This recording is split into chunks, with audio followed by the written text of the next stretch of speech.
Hello students, my name is Prabhat Dubey. You have joined Dubey Commerce classes. We have some topics to study. So today's topic is Capital, Fixed and Working, Chapter 2. In Chapter 2, Capital, Fixed and Working, I will use Hindi also, Hindi medium also I will use along with English so that you don't face any problem. So capital here, according to commerce, here it is mentioned that capital is of two types. So capital is divided in two types. One is fixed and one is working. तो fix क्या होता है? Fix मतलब fix capital वो capital जो कि long term के लिए चाहिए होता है, लॉन्ग टर्म के लिए चाहिए, ठीक है। और इससे हम क्या करते हैं, वी परचेज फिक्स्ड एसेट्स, हम इससे क्या करते हैं, फिक्स्ड एसेट्स भी परचेज करते हैं। तो फिक्स्ड जो आपका कैपिटल है ये यूज़ होता है लॉन्ग टर्म पर्पस के लिए, फिक्स्ड एसेट्स के लिए।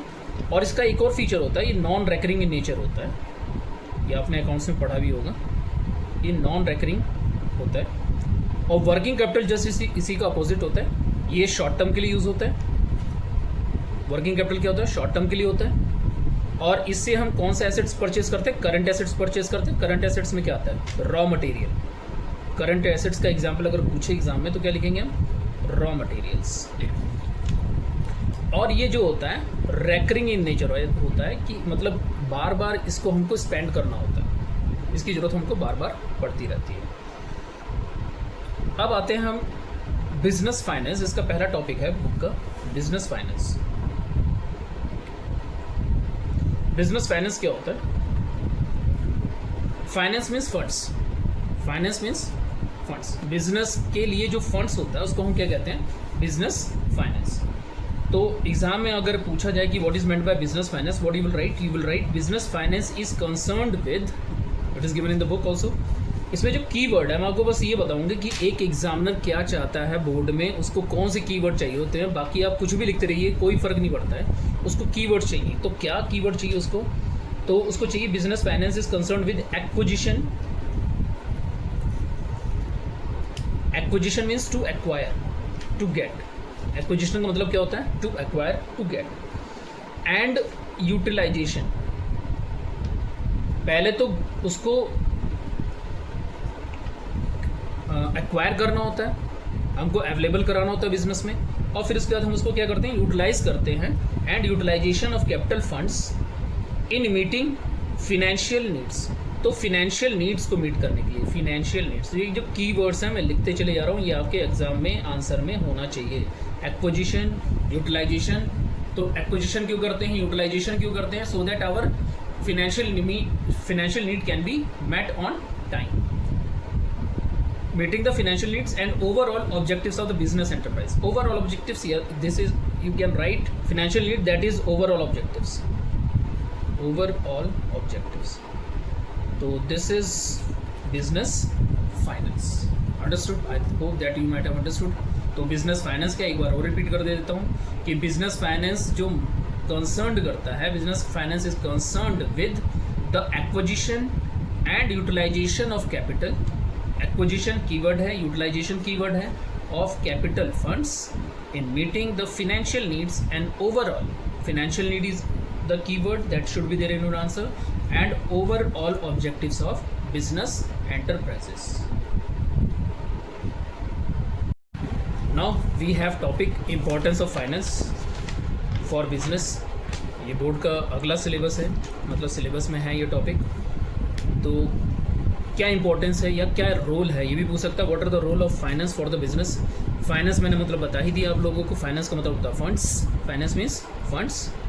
तो इसका क्या यूज़ होता है, क्या इंपॉर्टेंस है। अगर हमारे पास प्रॉपर फंड्स हैं, सफिशिएंट फंड्स हैं, तो हम बिजनेस को क्या क्या फ़ायदे होते हैं। तो इसका फर्स्ट बेनिफिट्स या फर्स्ट इंपॉर्टेंस है कि the firm can meet its liability in time. This is the line, the firm can meet its liability in time.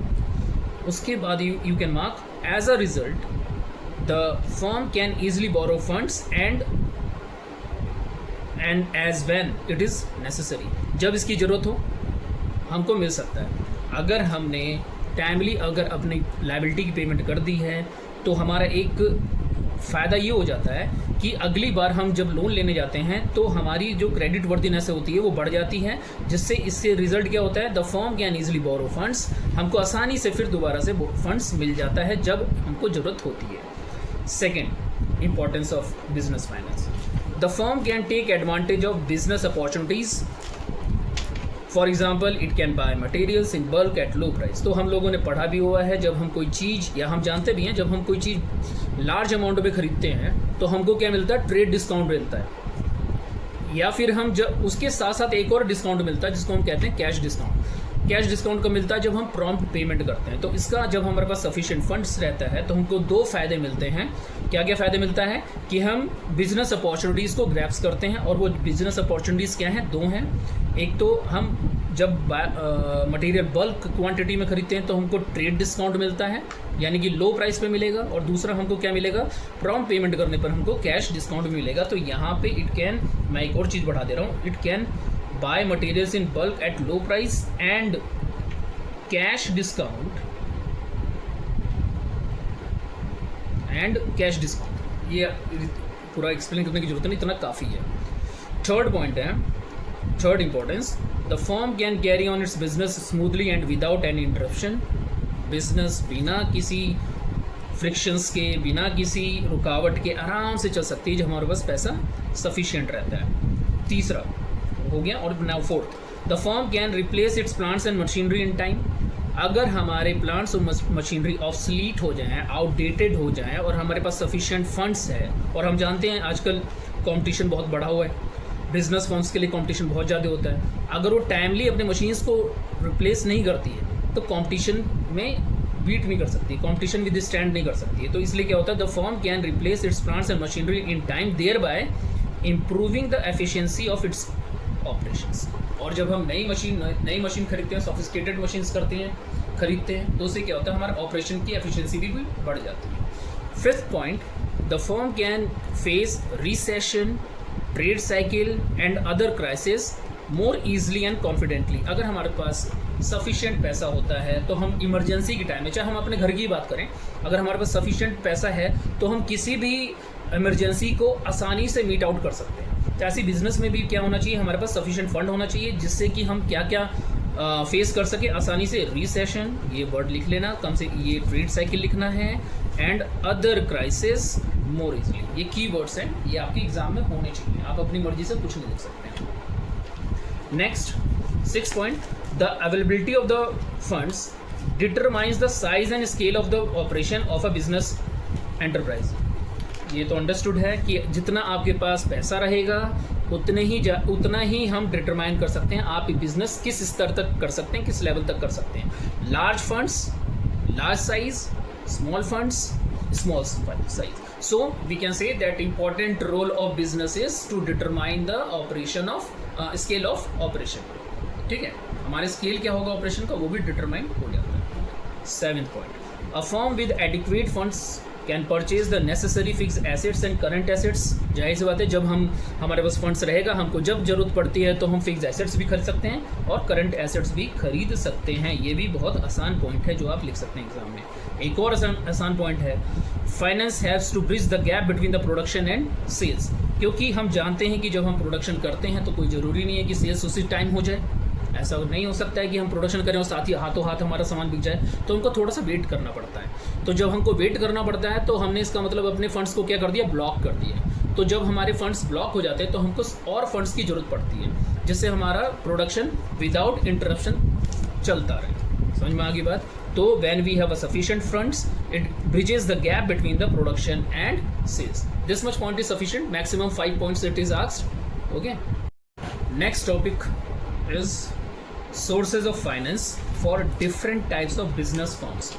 तो ये आपका जानना जरूरी है कि हमारे पास कितने तरह के फॉर्म्स होते हैं या कितने तरह की ऑर्गेनाइजेशंस होती हैं जिसमें पैसे की ज़रूरत पड़ती है। तो पैसे की ज़रूरत तो हर ऑर्गेनाइजेशन में पड़ती है, लेकिन ब्रॉडली हमने जो पढ़ा है क्लास 11th में भी, तो उसमें हमने एक पढ़ा है सोल प्रोप्राइटर, एक पड़ा है जॉइंट स्टॉक कंपनी और एक पड़ा है पार्टनरशिप। कभी भी एग्जाम में पूछता है, ये क्वेश्चन ऐसे पूछ सकता है, briefly explain the funds requirement in different types of business organisation. तो पहली चीज़ उसमें ये नहीं दिया रहेगा कि वो सोल प्रोप्राइटर, वो नहीं बताएगा, ना वो जॉइंट स्टॉक कंपनी में दिया रहेगा, ना पार्टनरशिप। ये आपको याद रखना है कि फंड्स की ज़रूरत किस किस ऑर्गेनाइजेशन में पड़ती है। तो हमको 3 तरह के ऑर्गेनाइजेशन को अपने आप याद रखना है कि हमको 3 तरह के फर्म्स में या 3 तरह के ऑर्गेनाइजेशन में फंड्स की ज़रूरत पड़ती है। तो पहला जो आपका होगा, ये होगा आपका सोल प्रोप्राइटरशिप। तो sole proprietorship form of business, ये क्या होता है ये तो पता ही है, हमारे क्लास 11th में 5th चैप्टर था कि a sole proprietor is a person who runs the business himself alone. So उसको कहाँ से पैसा मिलता है? अब इसमें ये बताना है कि उसको पैसा कहाँ से मिलता है। बहुत इजी क्वेश्चन, बहुत इजी टॉपिक है। इसमें करना क्या है, आपको बताना है क्वेश्चन में कि एक सोल प्रोप्राइटर कहाँ से अरेंज करता है पैसा, और पार्टनरशिप कहाँ से अरेंज करता है पैसा, और जॉइंट स्टॉक में पैसा कहाँ से आता है। बस हमको यही बताना है इस टॉपिक में, और कुछ नहीं है। इस टॉपिक का यही समरी है। तो अंडरस्टूड है, बहुत आसान है कि सोल प्रोप्राइटरशिप में फर्म में पैसा वो खुद लगाता है, अपने रिलेटिव से लेता है, या बहुत होता है अगर उसके पास मॉर्गेज करने के लिए कोई एसेट्स वगैरह होती है तो बैंक के पास जा सकता है। तो मैंने क्या 3 चीज़ें बताई, वो अपनी जेब से लगाता है, अपने फ्रेंड्स रिलेटिव से लेता है, और तीसरा अगर उसके पास मॉर्गेज की कैपेबिलिटी होती है तो वो बैंक के पास से जाके लोन ले सकता है। तो आपको बोर्ड में लिखना क्या है, बस इसको मार्क कर लीजिए। अ sole proprietor operates at a small scale, ये इंपॉर्टेंट है कि वो कौन से स्केल पे बिजनेस करता है, स्मॉल स्केल पे। और भी हमने एक पॉइंट पढ़ा था इसके पहले कि the funds determines the scale of business. तो सोल प्रोप्राइटर का स्केल फंड्स कितना डिटरमाइन करता है, क्या डिटरमाइन करता है, स्मॉल स्केल डिटरमाइन करता है। तो अ sole proprietor operates of small scale and therefore requires a limited amount, underline कर लीजिए, ये आंसर में होना चाहिए। लिमिटेड माने कम पैसे की जरूरत होती है, limited amount of capital. The proprietor brings in his own capital, ये मैंने बताया वो कहाँ से पैसा लगाता है, सबसे पहले कहाँ से लगाता है, वो अपनी जेब से लगाता है। The proprietor brings in his own capital. अब उसके बाद 1-2 लाइन छोड़ के इन एडिशन लिखा हुआ है, उसको मार्क कर लीजिए। The proprietor can raise the loan from his friends and relatives, ये बता दिया था कि अपने फ्रेंड्स या रिलेटिव से लेता है। और तीसरा कहाँ से ले सकता है, he may also borrow money from banks and financial institution. Till here it is the answer. इससे ज़्यादा लिखने की जरूरत नहीं है, इतना काफ़ी है। Next, capital required for a partnership firm.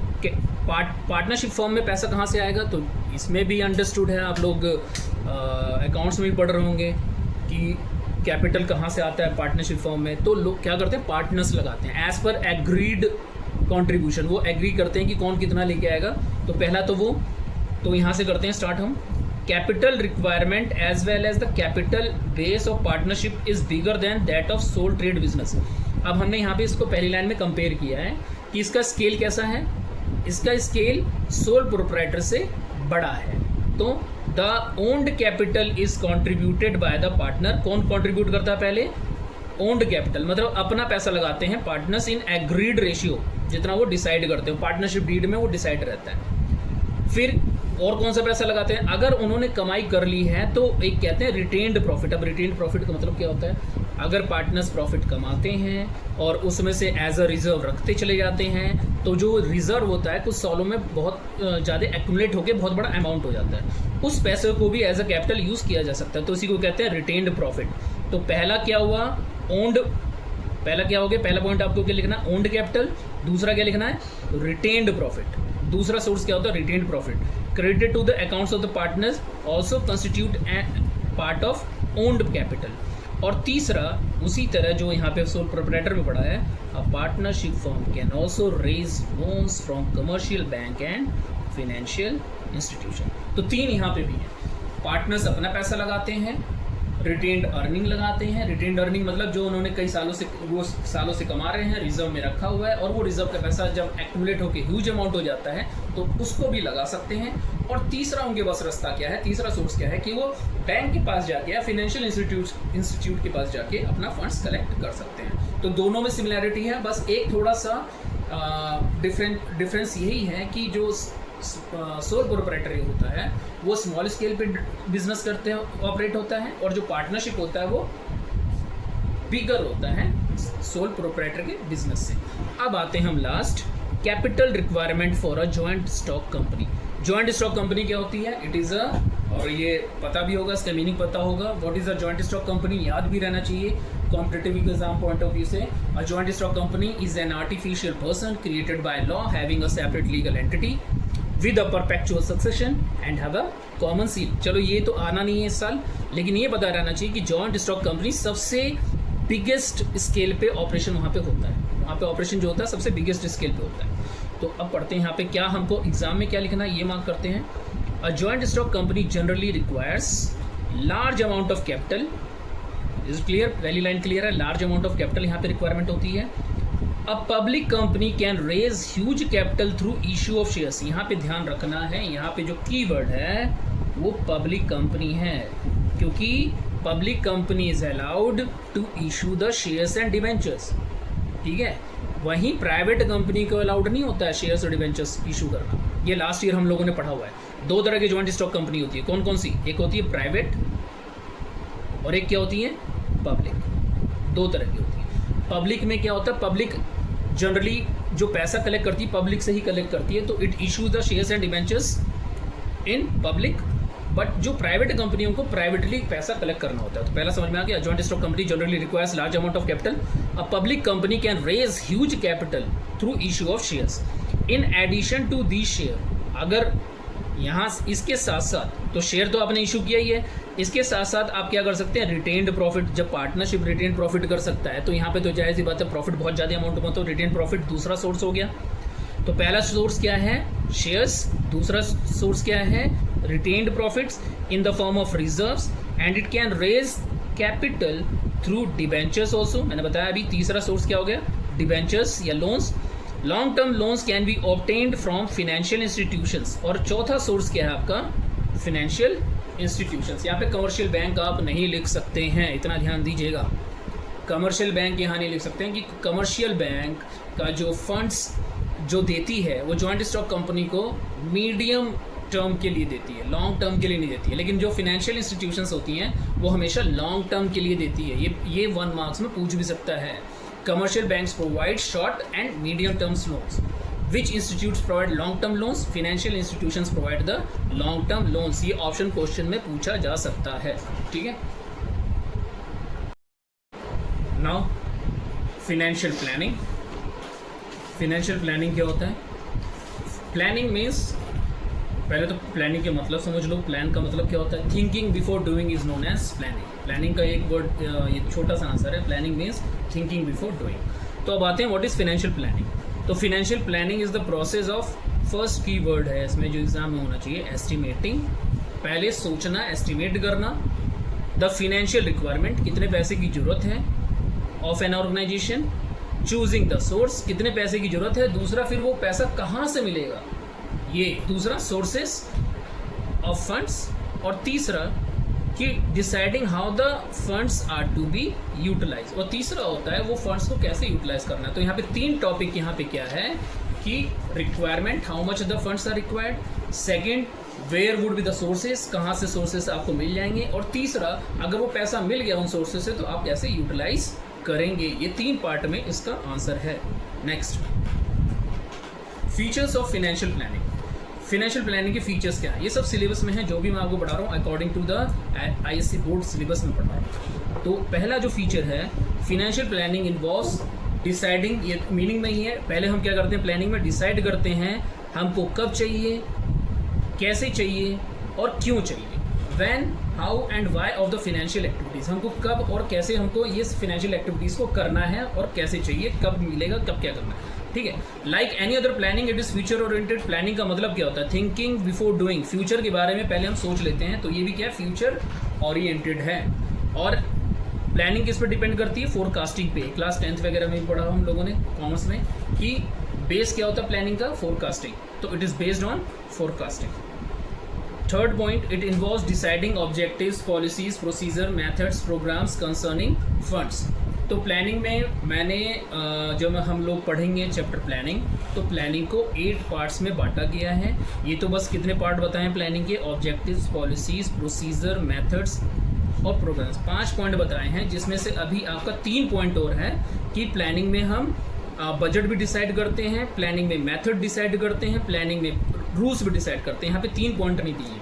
आगे क्वेश्चन पूछा हुआ बोर्ड का कि क्लासीफाई द प्लानिंग, तो board the plans can be classified into objectives, policies, procedures, methods, programmes,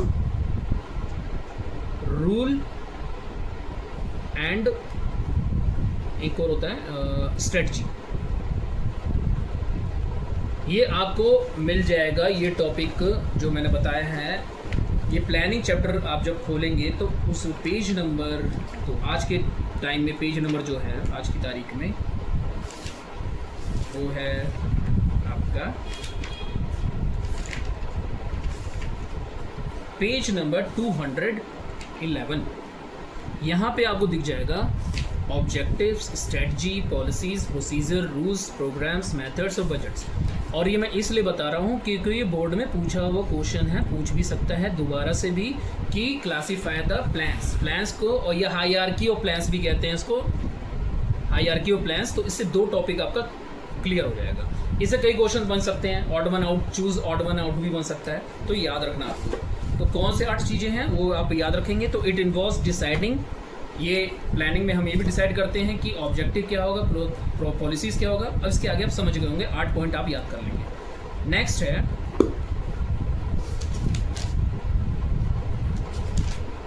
the scope of financial planning is wide, it consist of, जो उसका scope होता है बहुत बड़ा होता है, प्लानिंग का स्कोप बहुत बड़ा होता है। सबसे पहला, estimating the amount of fix capital and working capital needed in the business.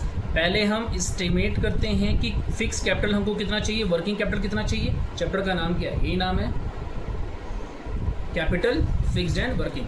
तो हम फाइनेंशियल प्लानिंग में एस्टिमेट करते हैं कि हमको कितना फिक्स कैपिटल चाहिए, कितना वर्किंग कैपिटल चाहिए। और दूसरा इसका स्कोप होता है वो सोर्स कहाँ हमको मिल जाएंगे जिससे हम फिक्स कैपिटल एक्वायर कर सकें और वर्किंग कैपिटल एक्वायर कर सकें। तो मैंने अभी इसके पहले वाले टॉपिक में बताया था कि capital acquisition by the sole proprietor, capital acquisition by the partnership firm and capital acquisition by the joint stock company, तीनों के मैं बता चुका हूँ। तो उनके सोर्सेज मैंने सबके बता दिए थे कि सोल प्रोप्राइटर में 3 सोर्सेज होते हैं और पार्टनरशिप में भी 3 सोर्सेज होते हैं, लेकिन जॉइंट स्टॉक कंपनी में 4 सोर्सेज होते हैं। ठीक है, अब आते हैं नेक्स्ट टॉपिक, 5वां, 5th point, formulating policies for use of funds and disposal of earning. देखो फिर पॉलिसीज आ गया, क्योंकि पॉलिसी क्या है, प्लान का एक पार्ट है। तो हम फॉर्मुलेट करते हैं policies for the use of fund, हम कैसे फंड्स को यूज करेंगे। ठीक है, use and disposal, for the use and disposal of earnings. ठीक है, हम ये भी डिसाइड करते हैं कि जो हमारे पास अर्निंग होगी, जो हम फंड से पैसा कमाएंगे, तो उसका कैसे यूज़ करेंगे, फाइनेंशियल प्लानिंग में हम डिसाइड करते हैं। तो these are the features of financial planning. तो एक बार और रिपीट कर दे रहा हूँ मैं, financial planning involves deciding when and how and why of the financial activities. Like any other planning, it is future oriented, it involves forecasting. तीसरा point है, it decides all 8 plans, आपको याद करने हैं इसमें क्या क्या डिसाइड होता है। और फाइनेंशियल प्लानिंग के 2 एस्पेक्ट होते हैं, और वो कौन कौन से, कि कितने की रिक्वायरमेंट है, estimating fix capital requirement and working capital requirement. और उसमें एक और एस्पेक्ट होता है, ये जो fix capital requirement, working capital requirement है, वो हमारी कहाँ से पूरी होगी, यानी कि सोर्सेज कहाँ से मिलेंगे हमको। ये 2 चीज़ें हो गई। और लास्ट पॉइंट था आपका ये फॉर्मुलेट करना कि हम कैसे फंड्स को यूटिलाइज करेंगे, या फंड्स को नहीं, कैसे हम अपनी रिटेन्ड अर्निंग को भी यूटिलाइज करेंगे, इसको डिसाइड करना होता है। तो this is the feature of financial planning. Now we have the next topic, importance of financial planning. Financial planning के क्या रोल हैं, क्या इंपॉर्टेंस हैं। तो सबसे पहला फाइनेंशियल प्लानिंग का रोल है कि a sound financial plan haves a business enterprise to avoid the problems of shortage and surplus. ये वर्ड कीवर्ड्स हैं, याद कर लीजिए, मार्क कर लीजिए, और याद भी हो जाएगा। जब ये कीवर्ड दोनों याद रहेंगे तो याद भी हो जाएगा, पूरा लाइन अपने आप भी लिख सकते हैं कि साउंड फाइनेंशियल जो प्लानिंग होती है उससे हम क्या कर सकते हैं, अवॉइड कर सकते हैं। दो सिचुएशन हम अवॉइड कर सकते हैं, shortage of funds and surplus of funds, क्योंकि दोनों ही अच्छे कंडीशंस नहीं होते हैं, शॉर्टेज और सरप्लस फंड्स का। दूसरा इसका इंपॉर्टेंस है, यहाँ से वहाँ कर सकते हैं, it is helpful in maintaining a proper balance between equity and debt funds. तो बिजनेस में दो तरह से बिजनेस किया जाता है, दो सोर्सेज से और दो फंड्स से बिजनेस किया जाता है। एक होता है ओन्ड फंड्स और एक होता है बोरोड फंड्स। इनके बीच में पैरिटी होनी चाहिए, कितना हमको ओन फंड यूटिलाइज करना है, कितना हमको बोरोड फंड्स लगाना है, इन दोनों के बीच में पैरिटी होनी चाहिए। तो ये डिसाइड कौन करता है, हमारा फाइनेंशियल प्लानिंग डिसाइड करता है। थर्ड, तो दूसरा पॉइंट क्लियर होगा, it is helpful in maintaining the proper balance between the equity and debt funds. Third जो इंपॉर्टेंस है, financial planning helps in effective utilisation of funds. ये तो बहुत आसान है, यूटिलाइजेशन ऑफ फंड्स में हमारी मदद करता है, इफेक्टिव यूटिलाइजेशन ऑफ फंड्स, इसमें कुछ नहीं था। Next, financial planning provides policies, ये बता चुका हूँ, ये बार बार वर्ड्स आते रहेंगे। फाइनेंशियल प्लानिंग प्रोवाइड्स और decides the policies, procedures, programmes as well as coordinate different functional areas of department of the business. और जितने भी डिपार्टमेंट्स हैं उनके बीच में कोऑर्डिनेशन इस्टेब्लिश करता है। Financial planning establishes the coordination between different departments. ये भी सिंपल लैंग्वेज में ये भी लिख सकते हैं, ठीक है। नेक्स्ट है जो आसान पॉइंट है, फिर एफ वाला, it has the company to prepare for facing. ये भी एक हमारा क्या था, फीचर्स था, वही सेम फीचर आप उठा के ले सकते हैं। तो वो सेम फीचर था आपका, ये था आपका यहाँ पे था इंपॉर्टेंस ऑफ बिजनेस फाइनेंस में, आप देख सकते हैं यहाँ पे इंपॉर्टेंस ऑफ बिजनेस फाइनेंस में जो पांचवा पॉइंट है, ये सेम पॉइंट आप वहाँ भी ले सकते हैं कि अगर आपके पास आपने फाइनेंशियल प्लानिंग की है तो आप क्या कर सकते हैं इसमें, ये आपकी क्या मदद कर सकता है, it has to face the recession, trade cycle, other crisis more easily and confidently. ये सेम पॉइंट आप वहाँ से सकते हैं, कोई दिक्कत नहीं है, ठीक है। तो this is the importance of financial planning. Now we have the next topic, factors affecting capital structure. Factors affecting capital structure. Capital structure को जानने से पहले ये टॉपिक जानने से पहले ये जान लीजिए आप कि कैपिटल स्ट्रक्चर होता क्या है। कैपिटल स्ट्रक्चर का मतलब होता है, कैपिटल स्ट्रक्चर ये होता है, जैसे मान लो आपने कोई बिजनेस स्टार्ट करना है तो उस बिजनेस में कैपिटल आपको डिसाइड करना है। अब उस कैपिटल में दो तरह के कैपिटल होते हैं, मैंने इसके जस्ट पहले वाले वीडियो में बताया था कि कैपिटल स्ट्रक्चर दो तरह का होता है। एक होता है ओन्ड कैपिटल, ये दो चीज़ों से मिलकर बना होता है। ओन्ड कैपिटल होता है एक, और इसमें एक दूसरा पार्ट क्या होता है, बोरोड कैपिटल। ये बोर्ड का क्वेश्चन है कि capital structure is made up of two funds, borrowed funds and owned funds. इसको क्या कहते हैं, एक होता है ओन्ड फंड और एक होता है बोरोड फंड्स। दो तरह के फंड्स होते हैं। तो अब आते हैं पहली लाइन यही है, देखिएगा, कैपिटल स्ट्रक्चर मीन्स द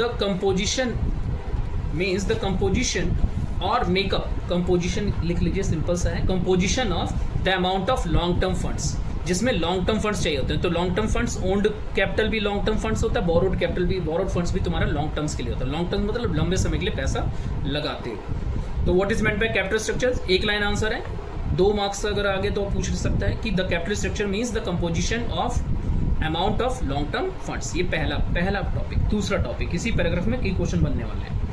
तो दूसरा टॉपिक इसमें बन सकता है कि आपका long term funds can be obtain from, ये मैंने बताया कि long term sources of long term funds, sources of long term funds.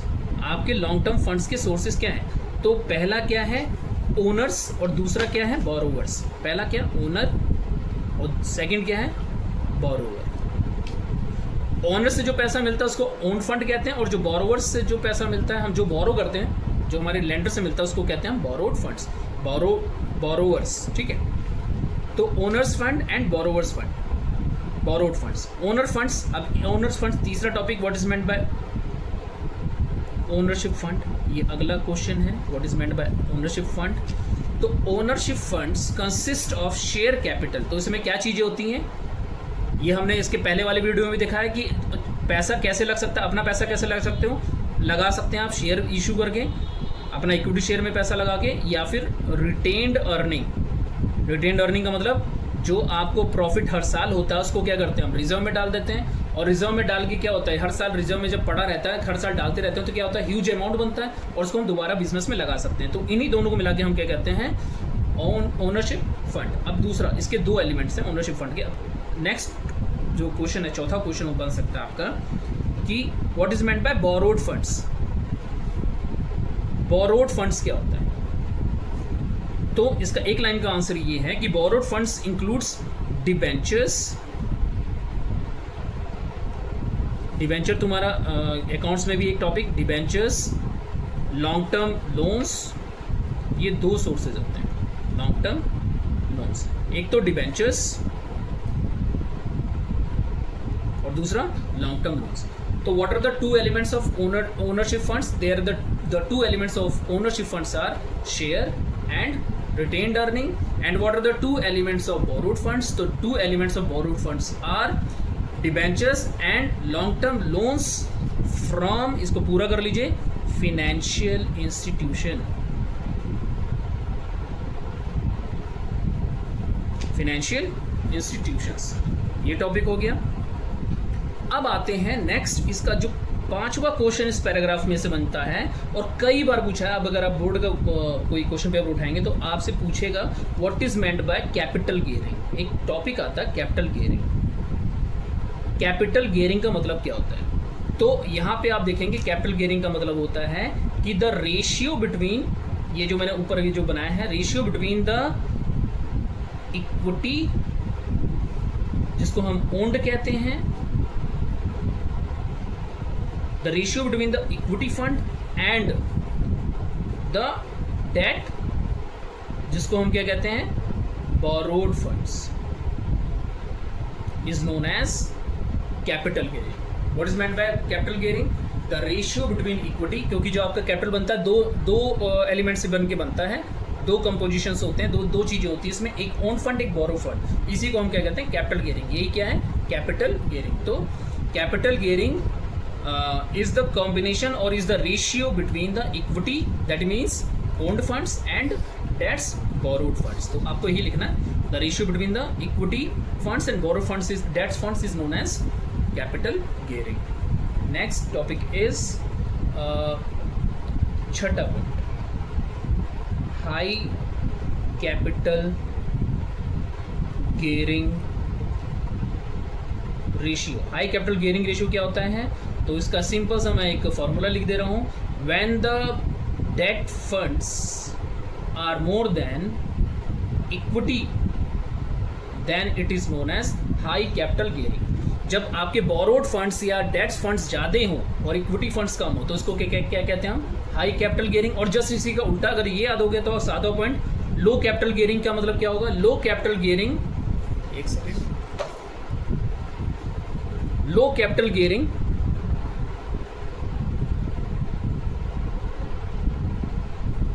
जब आपका डेट्स फंड्स लेस होता है इक्विटी फंड से, या फिर हम कह सकते हैं equity fund is more than debts, equity funds is more than debt, then it is known as low capital gearing. ये बोर्ड में दोनों क्वेश्चन पूछ चुका है बार बार, ठीक है। तो ये था आपका आज का टॉपिक। अगला मेरा नेक्स्ट वीडियो देखिएगा।